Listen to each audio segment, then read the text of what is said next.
ಇನ್ನು ನಟ ದರ್ಶನ್ ಅವರು ಇವತ್ತು ಕೂಡ ಕೋರ್ಟ್ ಮುಂದೆ ಹಾಜರಾದರು ವಿಡಿಯೋ ಕಾನ್ಫರೆನ್ಸ್ ಮೂಲಕ. ಮತ್ತೆ ಅವರನ್ನು 14 ದಿನಗಳ ನ್ಯಾಯಾಂಗ ಬಂಧನಕ್ಕೆ ಒಪ್ಪಿಸಲಾಗಿದೆ. ಅಂದರೆ ಸೆಪ್ಟೆಂಬರ್ 30 ತನಕ. ಈಗಾಗಲೇ 88 ದಿನಗಳಾಗಿದೆ. ಜೊತೆಗೆ ಅವ್ರಿಗೊಂದು ಸಿಹಿ ಸುದ್ದಿ ಕೂಡ ಸಿಕ್ಕಿದೆ.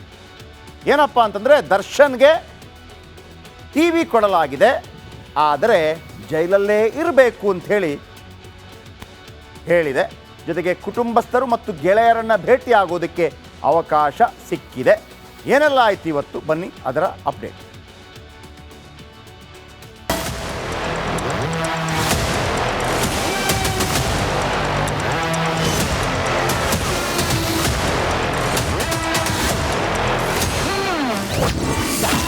ನಟ ದರ್ಶನ್ ಅಂಡ್ ಗ್ಯಾಂಗ್ಗೆ ಜೈಲೇ ಗತಿ. ಕಾಟೇರನಿಗೆ ಸಿಗುತ್ತಾ ಟಿವಿ, ಪ್ಲಾಸ್ಟಿಕ್ ಚೇರ್. ರೇಣುಕಾಸ್ವಾಮಿ ಕೊಲೆ ಕೇಸ್ನಲ್ಲಿ ಜೈಲು ಸೇರಿರೋ ದರ್ಶನ್ ಅಂಡ್ ಗ್ಯಾಂಗ್ನ ಸಂಕಷ್ಟದ ಸರಣಿ ಮುಗಿಯೋ ಲಕ್ಷಣಗಳೇ ಕಾಣ್ತಾ ಇಲ್ಲ. ಹಂತಕ ಪಡೆ ಜೈಲು ಸೇರಿ 3 ತಿಂಗಳು ಕಳೆದು ಹೋಗಿದೆ. ಇಂದಿಗೆ ದರ್ಶನ್ ನ್ಯಾಯಾಂಗ ಬಂಧನದ ಅವಧಿ ಪೂರ್ಣಗೊಂಡಿತ್ತು. ಹೀಗಾಗಿ ವಿಡಿಯೋ ಕಾನ್ಫರೆನ್ಸ್ ಮೂಲಕ ಕೋರ್ಟ್ಗೆ ಹಾಜರುಪಡಿಸಲಾಯಿತು. ನ್ಯಾಯಾಲಯ ಸೆಪ್ಟೆಂಬರ್ 30ರವರೆಗೆ ನ್ಯಾಯಾಂಗ ಬಂಧನವನ್ನ ವಿಸ್ತರಿಸಿದೆ.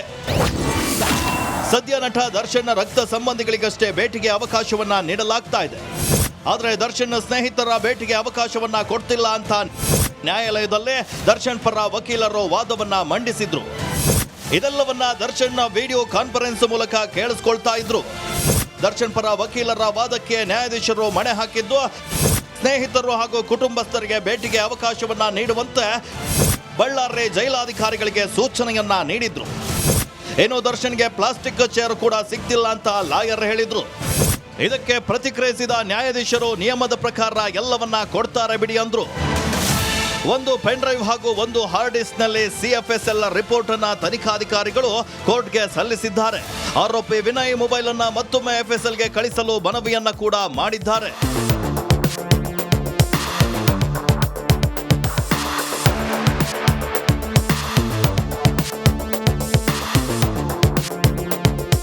ಬಳ್ಳಾರಿ ಜೈಲಲ್ಲಿ ದರ್ಶನ್ಗೆ ಕೊನೆಗೂ ಟಿವಿ ಸಿಕ್ಕಿದೆ. 32 ಇಂಚಿನ ಟಿವಿ ನೀಡಲು ಜೈಲು ಸಿಬ್ಬಂದಿ ನಿರ್ಧರಿಸಿದ್ದಾರೆ. ವಾರದ ಹಿಂದೆ ಟಿವಿಯನ್ನ ನೀಡುವಂತೆ ಕಾಟೇರ ಬೇಡಿಕೆಯನ್ನ ಇಟ್ಟಿದ್ದ. ಪದೇ ಕಿರಿಕಿರಿಯನ್ನ ಮಾಡ್ತಾ ಇದ್ದ. Crime bureau, republic Kannada. ನೋಡಿ, ದರ್ಶನ್ಗೆ ಯಾಕೆ ಈ ತೊಂದರೆ ಮತ್ತೆ ಆಗ್ತಾ ಇದೆ? ಪರಪ್ಪನ ಅಗ್ರಹಾರದಲ್ಲಿ ಆಲ್ರೆಡಿ ಕಮಿಷನರ್ ಮತ್ತು DCP ಹೇಳ್ತಾರಂತೆ, ನೋಡಿ ಅದರೊಳಗೆ ಯಾರನ್ನು ಕೂಡ ನೀವು ಹೆಚ್ಚು ಹಚ್ಕೋಬೇಡಿ.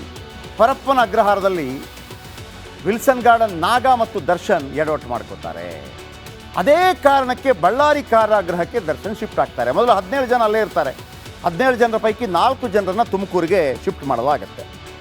17 - 4 13 ಜನ ಇಲ್ಲೇ ಇರ್ತಾರೆ. ಆ 13 ಜನರ ಪೈಕಿ ವಿಲ್ಸನ್ ಗಾರ್ಡನ್ ನಾಗಾನ ಭೇಟಿಯಾಗಿ ಆ ವೇಲು ಎಂಬಾತ ಫೋಟೋ ತೆಗೆದು ಆತ ಅದನ್ನು ಹೊರಗೆ ಕಳುಹಿಸಿ, ಆ ನಂತರ ಸತ್ಯನಿಗೆ ಮಾಡಿದಂಥ ವಿಡಿಯೋ ಕಾಲ್ ಅದನ್ನು ಆತ ಜಗಜ್ಜಾಹಿರು ಮಾಡಿ ಅದು ಪೊಲೀಸರ, ಕೋರ್ಟ್ನ, ಮಾಧ್ಯಮದ ಮುಂದೆ ಬಂದು ಒಂದೊಂದು ಕಡೆ ಈ ಗ್ಯಾಂಗನ್ನು ಹಾಕಲಾಯಿತು. ಈಗ ಬಳ್ಳಾರಿಗೆ ಬಂದ ನಂತರ ಕೂಡ ದರ್ಶನ್ ಕಿರಿಕ್ ಮಾಡೋದು ಬಿಟ್ಟಿಲ್ವಂತೆ. ಬದಲಾಗುವ ಇರಾದೆ ಕೂಡ ಕಾಣಿಸ್ತಾ ಇಲ್ವಂತೆ. ಪಶ್ಚಾತ್ತಾಪದ ಭಾವ ಇರಬೇಕಲ್ಲ. ಒಂದು ಕೊಲೆ ಆಗಿದೆ, ಒಂದು ಕೊಲೆಗಿಂತ ದೊಡ್ಡದು ಯಾವುದೂ ಇಲ್ಲ ರೀ. ಫೈನಲ್ ಬೇರೆ ಎಲ್ಲದಕ್ಕೂ ಈಗ ಮರಣದಂಡನೆ ಅಂತಿರೋದು ಯಾವುದು? ಕೊಲೆಗೆ. ಈ ಹಿಂದೆ ಕೆಲವು ರಾಷ್ಟ್ರದ್ರೋಹದ ವಿಚಾರದಲ್ಲೂ, ಅಂದರೆ ತ್ರಿವರ್ಣ ಧ್ವಜ ಇದಕ್ಕೆಲ್ಲ ಅವಮಾನ ಮಾಡಿದರೆ ಹೀಗೆಲ್ಲ ಇರ್ತಾಯಿತ್ತು. 2000 ಇಸ್ವಿ ಆದಾಗ ಏನಾಯಿತು ಅಂತೇಳಿ ಮರಣದಂಡನೆಲ್ಲ ಕೊಡಬಾರ್ದು ಅಂತಾಯಿತು. ಈಗಲೂ ಕೂಡ ಮರಣದಂಡನೆಗೆ ಒಳಗಾಗಿರುವ ಒಂದು 500 ಕೈದಿಗಳಿದ್ದಾರೆ. ನಾನು ಅನೇಕ ಬಾರಿ ಹೇಳಿದ್ದೀನಿ. ಅದರಲ್ಲಿ ಇಲ್ಲಿ ತನಕ ಕೊಟ್ಟಿಲ್ಲ ಅಂತಲ್ಲ, ಒಂದು 9 ಮಂದಿ ಕೊಟ್ಟಿದ್ದಾರೆ. 302ಗೆ ಮರಣದಂಡನೆ ಕೂಡ ಇದೆ, ಜೀವಾವಧಿ ಶಿಕ್ಷೆ ಕೂಡ ಇದೆ. ಹಾಗಾಗಿ ಬೇಲ್ ಕೊಡುವಾಗಲೂ ಅಷ್ಟೇ, ಮತ್ತೊಂದಾಗಲೂ ಅಷ್ಟೇ ನ್ಯಾಯಾಲಯ ಅದನ್ನು ಭಾಳ ಸೀರಿಯಸ್ ಆಗಿ ನೋಡುತ್ತೆ.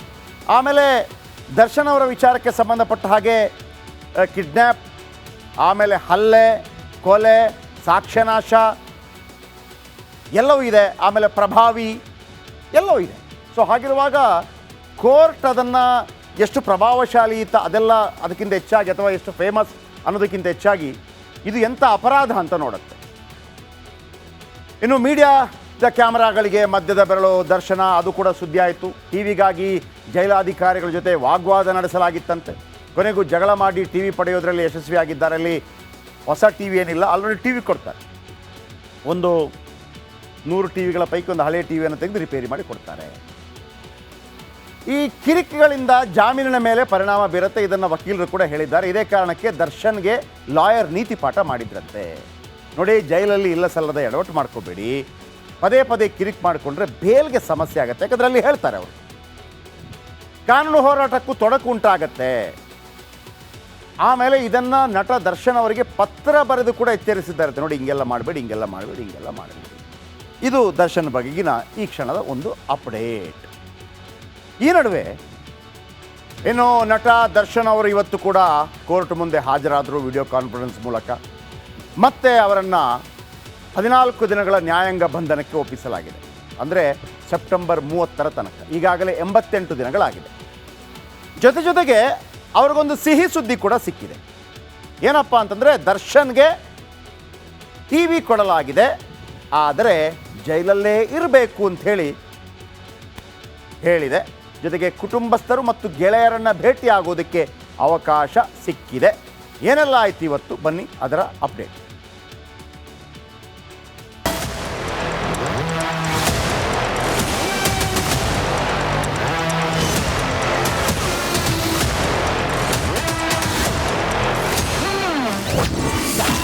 ನಟ ದರ್ಶನ್ ಅಂಡ್ ಗ್ಯಾಂಗ್ಗೆ ಜೈಲೇ ಗತಿ.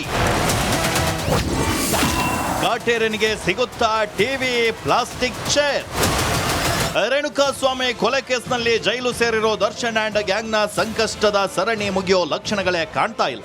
ಹಂತಕ ಪಡೆ ಜೈಲು ಸೇರಿ 3 ತಿಂಗಳು ಕಳೆದು ಹೋಗಿದೆ. ಇಂದಿಗೆ ದರ್ಶನ್ ನ್ಯಾಯಾಂಗ ಬಂಧನದ ಅವಧಿ ಪೂರ್ಣಗೊಂಡಿತ್ತು.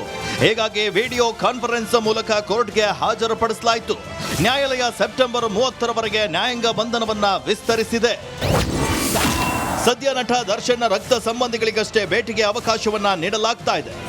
ಆದರೆ ದರ್ಶನ್ ಸ್ನೇಹಿತರ ಭೇಟಿಗೆ ಅವಕಾಶವನ್ನ ಕೊಡ್ತಿಲ್ಲ ಅಂತ ನ್ಯಾಯಾಲಯದಲ್ಲೇ ದರ್ಶನ್ ಪರ ವಕೀಲರು ವಾದವನ್ನ ಮಂಡಿಸಿದ್ರು. ಇದೆಲ್ಲವನ್ನ ದರ್ಶನ್ ವಿಡಿಯೋ ಕಾನ್ಫರೆನ್ಸ್ ಮೂಲಕ ಕೇಳಿಸ್ಕೊಳ್ತಾ ಇದ್ರು.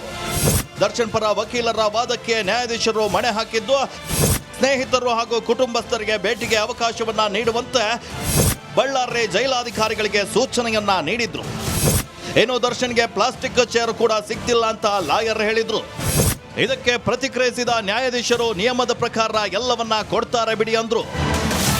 ಒಂದು ಪೆನ್ ಡ್ರೈವ್ ಹಾಗೂ ಒಂದು ಹಾರ್ಡ್ ಡಿಸ್ಕ್ ನಲ್ಲಿ CFSL ರಿಪೋರ್ಟ್ ಅನ್ನ ತನಿಖಾಧಿಕಾರಿಗಳು ಕೋರ್ಟ್ಗೆ ಸಲ್ಲಿಸಿದ್ದಾರೆ.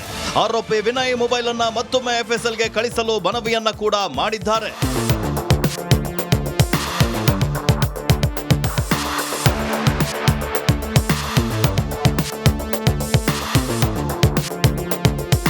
ಬಳ್ಳಾರಿ ಜೈಲಲ್ಲಿ ದರ್ಶನ್ಗೆ ಕೊನೆಗೂ ಟಿವಿ ಸಿಕ್ಕಿದೆ.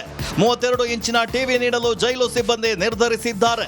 ವಾರದ ಹಿಂದೆ ಟಿವಿಯನ್ನ ನೀಡುವಂತೆ ಕಾಟೇರ ಬೇಡಿಕೆಯನ್ನ ಇಟ್ಟಿದ್ದ. ಪದೇ ಪದೇ ಕಿರಿಕಿರಿಯನ್ನ ಮಾಡ್ತಾ ಇದ್ದ. Crime bureau, republic Kannada. ನೋಡಿ, ದರ್ಶನ್ಗೆ ಯಾಕೆ ಈ ತೊಂದರೆ ಮತ್ತೆ ಮತ್ತೆ ಆಗ್ತಾ ಇದೆ? ಪರಪ್ಪನ ಅಗ್ರಹಾರದಲ್ಲಿ ಆಲ್ರೆಡಿ ಕಮಿಷನರ್ ಮತ್ತು DCP ಹೇಳ್ತಾರಂತೆ. ನೋಡಿ, ಅದರೊಳಗೆ ಯಾರನ್ನು ಕೂಡ ನೀವು ಹೆಚ್ಚು ಹಚ್ಕೋಬೇಡಿ. ಪರಪ್ಪನ ಅಗ್ರಹಾರದಲ್ಲಿ ವಿಲ್ಸನ್ ಗಾರ್ಡನ್ ನಾಗ ಮತ್ತು ದರ್ಶನ್ ಎಡವಟ್ಟು ಮಾಡ್ಕೋತಾರೆ. ಅದೇ ಕಾರಣಕ್ಕೆ ಬಳ್ಳಾರಿ ಕಾರಾಗೃಹಕ್ಕೆ ದರ್ಶನ್ ಶಿಫ್ಟ್ ಆಗ್ತಾರೆ. ಮೊದಲು 17 ಜನ ಅಲ್ಲೇ ಇರ್ತಾರೆ. 17 ಜನರ ಪೈಕಿ 4 ಜನರನ್ನು ತುಮಕೂರಿಗೆ ಶಿಫ್ಟ್ ಮಾಡಲಾಗುತ್ತೆ. 17 - 4 13 ಜನ ಇಲ್ಲೇ ಇರ್ತಾರೆ. ಆ 13 ಜನರ ಪೈಕಿ ವಿಲ್ಸನ್ ಗಾರ್ಡನ್ ನಾಗಾನ ಭೇಟಿಯಾಗಿ ಆ ವೇಲು ಎಂಬಾತ ಫೋಟೋ ತೆಗೆದು ಆತ ಅದನ್ನು ಹೊರಗೆ ಕಳುಹಿಸಿ, ಆ ನಂತರ ಸತ್ಯನಿಗೆ ಮಾಡಿದಂಥ ವಿಡಿಯೋ ಕಾಲ್ ಅದನ್ನು ಆತ ಜಗಜ್ಜಾಹಿರು ಮಾಡಿ, ಅದು ಪೊಲೀಸರ, ಕೋರ್ಟ್ನ, ಮಾಧ್ಯಮದ ಮುಂದೆ ಬಂದು ಒಂದೊಂದು ಕಡೆ ಈ ಗ್ಯಾಂಗನ್ನು ಹಾಕಲಾಯಿತು. ಈಗ ಬಳ್ಳಾರಿಗೆ ಬಂದ ನಂತರ ಕೂಡ ದರ್ಶನ್ ಕಿರಿಕ್ ಮಾಡೋದು ಬಿಟ್ಟಿಲ್ವಂತೆ. ಬದಲಾಗುವ ಇರಾದೆ ಕೂಡ ಕಾಣಿಸ್ತಾ ಇಲ್ವಂತೆ. ಪಶ್ಚಾತ್ತಾಪದ ಭಾವ ಇರಬೇಕಲ್ಲ. ಒಂದು ಕೊಲೆ ಆಗಿದೆ, ಒಂದು ಕೊಲೆಗಿಂತ ದೊಡ್ಡದು ಯಾವುದೂ ಇಲ್ಲ ರೀ. ಫೈನಲ್ ಬೇರೆ ಎಲ್ಲದಕ್ಕೂ ಈಗ ಮರಣದಂಡನೆ ಅಂತಿರೋದು ಯಾವುದು? ಕೊಲೆಗೆ. ಈ ಹಿಂದೆ ಕೆಲವು ರಾಷ್ಟ್ರದ್ರೋಹದ ವಿಚಾರದಲ್ಲೂ, ಅಂದರೆ ತ್ರಿವರ್ಣ ಧ್ವಜ ಇದಕ್ಕೆಲ್ಲ ಅವಮಾನ ಮಾಡಿದರೆ ಹೀಗೆಲ್ಲ ಇರ್ತಾಯಿತ್ತು. 2000 ಇಸ್ವಿ ಆದಾಗ ಏನಾಯಿತು ಅಂತೇಳಿ ಮರಣದಂಡನೆಲ್ಲ ಕೊಡಬಾರ್ದು ಅಂತ ಆಯಿತು. ಈಗಲೂ ಕೂಡ ಮರಣದಂಡನೆಗೆ ಒಳಗಾಗಿರುವ ಒಂದು 500 ಕೈದಿಗಳಿದ್ದಾರೆ. ನಾನು ಅನೇಕ ಬಾರಿ ಹೇಳಿದ್ದೀನಿ. ಅದರಲ್ಲಿ ಇಲ್ಲಿ ತನಕ ಕೊಟ್ಟಿಲ್ಲ ಅಂತಲ್ಲ, ಒಂದು 9 ಮಂದಿ ಕೊಟ್ಟಿದ್ದಾರೆ. 302ಗೆ ಮರಣದಂಡನೆ ಕೂಡ ಇದೆ, ಜೀವಾವಧಿ ಶಿಕ್ಷೆ ಕೂಡ ಇದೆ. ಹಾಗಾಗಿ ಬೇಲ್ ಕೊಡುವಾಗಲೂ ಅಷ್ಟೇ, ಮತ್ತೊಂದಾಗಲೂ ಅಷ್ಟೇ ನ್ಯಾಯಾಲಯ ಅದನ್ನು ಭಾಳ ಸೀರಿಯಸ್ ಆಗಿ ನೋಡುತ್ತೆ. ಆಮೇಲೆ ದರ್ಶನ್ ಅವರ ವಿಚಾರಕ್ಕೆ ಸಂಬಂಧಪಟ್ಟ ಹಾಗೆ ಕಿಡ್ನ್ಯಾಪ್, ಆಮೇಲೆ ಹಲ್ಲೆ, ಕೊಲೆ, ಸಾಕ್ಷ್ಯನಾಶ ಎಲ್ಲವೂ ಇದೆ. ಆಮೇಲೆ ಪ್ರಭಾವಿ ಎಲ್ಲವೂ ಇದೆ. ಸೊ ಹಾಗಿರುವಾಗ ಕೋರ್ಟ್ ಅದನ್ನು ಎಷ್ಟು ಪ್ರಭಾವಶಾಲಿ ಇತ್ತ ಅದೆಲ್ಲ ಅದಕ್ಕಿಂತ ಹೆಚ್ಚಾಗಿ, ಅಥವಾ ಎಷ್ಟು ಫೇಮಸ್ ಅನ್ನೋದಕ್ಕಿಂತ ಹೆಚ್ಚಾಗಿ ಇದು ಎಂಥ ಅಪರಾಧ ಅಂತ ನೋಡುತ್ತೆ. ಇನ್ನು ಮೀಡಿಯಾದ ಕ್ಯಾಮರಾಗಳಿಗೆ ಮಧ್ಯದ ಬೆರಳು ದರ್ಶನ, ಅದು ಕೂಡ ಸುದ್ದಿ ಆಯಿತು. ಟಿ ವಿಗಾಗಿ ಜೈಲಾಧಿಕಾರಿಗಳ ಜೊತೆ ವಾಗ್ವಾದ ನಡೆಸಲಾಗಿತ್ತಂತೆ. ಕೊನೆಗೂ ಜಗಳ ಮಾಡಿ ಟಿ ವಿ ಪಡೆಯೋದ್ರಲ್ಲಿ ಯಶಸ್ವಿಯಾಗಿದ್ದಾರೆ. ಅಲ್ಲಿ ಹೊಸ ಟಿ ವಿ ಏನಿಲ್ಲ, ಆಲ್ರೆಡಿ ಟಿ ವಿ ಕೊಡ್ತಾರೆ. ಒಂದು 100 ಟಿ ವಿಗಳ ಪೈಕಿ ಒಂದು ಹಳೆಯ ಟಿ ವಿಯನ್ನು ತೆಗೆದು ರಿಪೇರಿ ಮಾಡಿ ಕೊಡ್ತಾರೆ. ಈ ಕಿರಿಕಿಗಳಿಂದ ಜಾಮೀನಿನ ಮೇಲೆ ಪರಿಣಾಮ ಬೀರುತ್ತೆ, ಇದನ್ನು ವಕೀಲರು ಕೂಡ ಹೇಳಿದ್ದಾರೆ. ಇದೇ ಕಾರಣಕ್ಕೆ ದರ್ಶನ್ಗೆ ಲಾಯರ್ ನೀತಿ ಪಾಠ ಮಾಡಿದ್ರಂತೆ. ನೋಡಿ, ಜೈಲಲ್ಲಿ ಇಲ್ಲ ಸಲ್ಲದ ಎಡವಟ್ಟು ಮಾಡ್ಕೋಬೇಡಿ, ಪದೇ ಪದೇ ಕಿರಿಕ್ ಮಾಡಿಕೊಂಡ್ರೆ ಬೇಲ್ಗೆ ಸಮಸ್ಯೆ ಆಗುತ್ತೆ. ಯಾಕಂದರೆ ಅಲ್ಲಿ ಹೇಳ್ತಾರೆ ಅವರು, ಕಾನೂನು ಹೋರಾಟಕ್ಕೂ ತೊಡಕು ಉಂಟಾಗತ್ತೆ. ಆಮೇಲೆ ಇದನ್ನು ನಟ ದರ್ಶನ್ ಅವರಿಗೆ ಪತ್ರ ಬರೆದು ಕೂಡ ಎಚ್ಚರಿಸಿದ್ದಾರೆ. ನೋಡಿ, ಹಿಂಗೆಲ್ಲ ಮಾಡಬೇಡಿ, ಹಿಂಗೆಲ್ಲ ಮಾಡಬೇಡಿ, ಹಿಂಗೆಲ್ಲ ಮಾಡಬೇಡಿ. ಇದು ದರ್ಶನ್ ಬಗೆಗಿನ ಈ ಕ್ಷಣದ ಒಂದು ಅಪ್ಡೇಟ್. ಈ ನಡುವೆ